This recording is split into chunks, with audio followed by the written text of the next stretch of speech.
क्योंकि अब GST council की जो 55वीं बैठक होने वाली है 21 दिसंबर को, उसमें प्योर टर्म इंश्योरेंस और 5 लाख तक के जो हेल्थ इंश्योरेंस उस पर जीएसटी जीरो करने का फैसला लिया जा सकता है। अविनाश सर, क्या राय बन रही है इस स्पेस में, आपको क्या पसंद आ रहा है?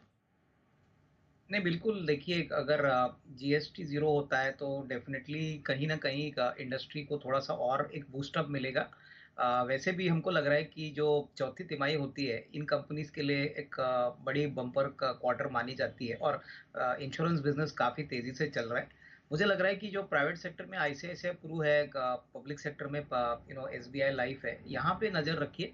मुझे लगता है कि दोनों कंपनीज में अच्छी खासी ग्रोथ देखने को मिली है, और ये ग्रोथ ट्रैक्शन आपको आने वाले एक साल में भी देखने को मिलेगा।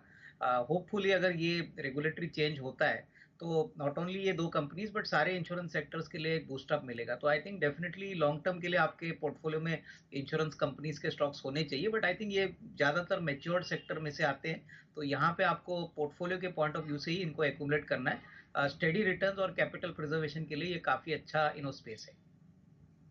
तो ये राय फिलहाल इंश्योरेंस स्पेस पर बनती हुई। कुणाल जी, मॉर्निंग। आपसे इंडस स्टार पे मैं व्यू लेना चाहूंगी। इनके लिए पॉजिटिव खबर है, आईटी एपिलेट ने कंपनी के पक्ष में फैसला सुनाया है, और फैसले के बाद जो 3,500 करोड़ की जो इनकी कंटिजेंट लायबिलिटी थी, अब उसमें कमी आएगी।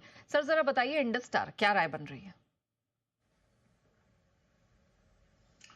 देखिए, चार्ट पर भी अगर आप देखें नेहा, तो स्टॉक में हमने एक बड़ा करेक्शन देखा और लगभग 460 रुपए के लेवल से करेक्ट होकर स्टॉक 320 रुपए तक नीचे आया। अब मुझे लगता है कि स्टॉक ने एक बेस बना लिया इन स्तरों के आसपास, तो एक अच्छा कंसोलिडेशन पिछले कुछ दिनों में हुआ है, और एक मुझे लगता है अभी इमीडिएट सपोर्ट 340 पर इमर्ज हुआ है। 340 के नीचे जाने की संभावना कम दिखती है। मुझे लगता है इन खबरों के चलते कुछ आपको उछाल देखने को मिलेगा। अगला हर्डल जो चार्ट पर नजर आता है वो 375 का है।